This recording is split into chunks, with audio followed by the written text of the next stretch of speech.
Ni de bota ni de bata. Este biólogo que viene ahora es de letras. Ángel León Panal, lleva juntando letras para contar la ciencia desde hace muchísimos años en diversos proyectos. Y os puedo recomendar unos cuantos libros. Mi pequeño está enamorado de sus libros de animales. Ángel León, estorninos, capibaras y otros animales útiles. 4 de octubre de 1960. Un avión despega del Aeropuerto Internacional Logan, en Boston, cuando de repente se encuentra con una bandada de estorninos. Algunas de estas aves son absorbidas por los motores del avión, provocando que el avión se estrelle. Fallecen 64 personas en lo que es considerado el mayor accidente aéreo relacionado con aves en la historia de los Estados Unidos. La especie implicada en este accidente es propia de Europa, algunas regiones de Asia y norte de África, pero no de América.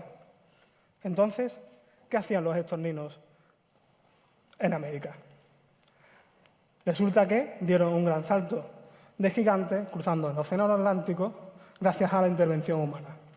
Concretamente, gracias a Eugene Etchefelin. Etchefelin fue un farmacéutico aficionado a la ornitología, el cual en 1890 va a liberar varios ejemplares de estorninos en Central Park, Nueva York. Estas aves se multiplicaron y hoy en día su población se cuenta por millones en el dicho país. Resulta que además Eugene era el presidente de la Sociedad Americana de Aclimatación, entre cuyos objetivos estaba la introducción de diversas especies de aves europeas. ¿Por qué querían hacer esto? Principalmente por dos motivos. Uno, simplemente creían que estas aves iban a embellecer los bosques de Estados Unidos. Y dos, creían que estas aves les iban a ayudar a controlar las plagas agrícolas que en ese momento estaba sufriendo su nación. Se dice que Eugene se inspiró en Shakespeare para confeccionar una lista de las aves que deben de ser introducidas. Sin embargo, tan solo tuvo que acudir a un libro escrito por este señor, un ornitólogo británico, el cual ya se había tomado la molestia de, como digo, anotar todas las aves que aparecen en las obras de Shakespeare. Pero bueno, si tiramos un poco más del hilo, veremos que esta historia realmente comenzó en la Francia del siglo XIX. Y lo hizo concretamente con este señor, Isidore Saint-Hilaire. Saint-Hilaire fue un naturalista francés, el cual en 1854 va a fundar la primera de estas sociedades de aclimatación. Pero ¿cuál era la filosofía de estas sociedades? Resulta que el razonamiento de estos señores era el siguiente. Por aquel entonces, la zoología había descrito alrededor de 140.000 especies de animales. Ellos consideraban una lástima que gran parte de estos animales no tuvieran una utilidad o aportasen algún beneficio a la humanidad.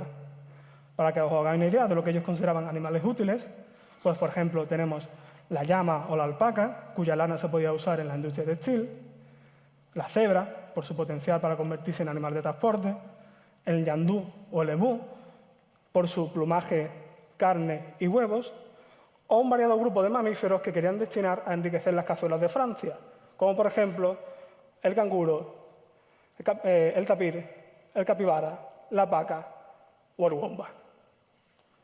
Uno de los pilares de las sociedades de aclimatación va a ser la entrega de recompensas para aquellos proyectos que lograsen la aclimatación, domesticación, introducción o creación de nuevas especies, de especies consideradas interesantes, de nuevas variedades de estas especies, como digo. Como podéis ver en esta lista, no solamente había aves y mamíferos, sino además también plantas, peces o incluso insectos que podían dar algún tipo de material con interés económico, como por ejemplo la cera o la seda. Un segundo pilar van a ser la creación de los zoológicos y jardines de aclimatación, lugares que van a funcionar como un escaparate para mostrar al gran público la extraordinaria biodiversidad de la que la comunidad se podría estar aprovechando. En tercer lugar, tenemos la publicación de los tratados y boletines de aclimatación, documentos donde se va a describir pues, toda esta fauna exótica, como por ejemplo la mara, que es un animal propio de Argentina, o se van a relatar casos concretos como el de este pobre elefante, del que según se decía se había logrado domesticar después de matar a su madre. La realidad es que esta filosofía también va a causar entusiasmo en el resto del mundo. Así que podemos decir que desde Francia va a partir una suerte de fiebre por la aclimatación. De esta forma, tenemos que en 1855, por ejemplo, se va a fundar la Sociedad Española de Aclimatación y lo hará de la mano de este señor, Mariano de la Paz Gray, un naturalista español, entre cuyos objetivos estaría la domesticación del lemú. Este proyecto se intentaría llevar a cabo en Madrid. Sin embargo, debo decir que los proyectos de aclimatación españoles, la verdad es que fueron bastante efímeros. Poco después, en 1860, esta filosofía va a llegar al Reino Unido y lo hará con defensores como Richard Owen, el famoso paleontólogo, quien, para convencer a sus compatriotas, va a organizar una cena donde el plato principal o más esperado era una pata asada de elan. El elan es un tipo de antílope que podemos ver en África. Desde Reino Unido, pues esta filosofía también va a llegar a lo que son las colonias del Imperio Británico. Colonias como, por ejemplo, Australia. En este lugar también se van a fundar diversas sociedades de aclimatación, y aquí encontraremos a promotores como, por ejemplo, el periodista Edward Wilson. Estos señores lo que se dedicarían es a introducir plantas y animales europeos, pero también aquellas especies que, gracias a su adaptación, podían vivir en las condiciones áridas de Australia, como por ejemplo el camello o el dromedario. E incluso Wilson llegaría a proponer la introducción de monos, porque consideraba que estos animales iban a quedar curiosos y bonitos en el paisaje de Australia. Igualmente, Nueva Zelanda también era una colonia británica, así que aquí también van a llegar estas sociedades de aclimatación. Se fundan varias de ellas. Encontraremos promotores como este señor, que era un político gobernador de la región, y, a el riesgo de parecer redundante, os tengo que contar que también se dedicaron a meter animales europeos, como por ejemplo el ciervo o el gamo. Y ya, para terminar nuestro viaje, regresamos a Estados Unidos, donde os quiero contar que además de la sociedad presidida por Eugene, pues encontramos otras muchas más, como por ejemplo la de Cincinnati. Este proyecto se puso en marcha gracias a una serie de personas, entre las que encontramos a este señor, que era un empresario de origen alemán, el cual se dedicó a comprar aves europeas. Este proyecto se acabaría convirtiendo en lo que hoy en día es el zoológico de Cincinnati. Bien, resulta que algunas de estas introducciones podemos observarlas en el presente como si fueran ecos del pasado, o, dicho de una forma un poco menos poética, como plagas.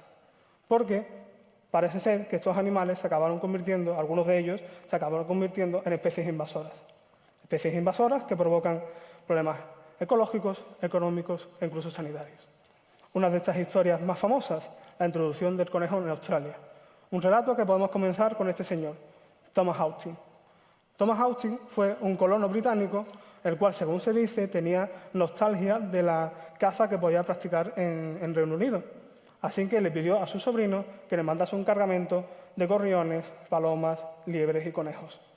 Bueno, pues estos animales fueron librados en su finca de Melbourne y, concretamente, los conejos se acabaron multiplicando, nunca mejor dicho, como conejos, generando una plaga de millones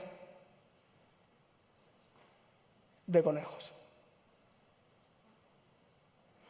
Y ya en el siglo XX, pues me gustaría contaros que esta historia fue diferente. Pero, aunque las sociedades de aclimatación ya no estaban de moda, su filosofía perduró. Así que podemos decir que en el siglo XX esta historia continuó y, por desgracia, en el siglo XXI continúa. Muchas gracias.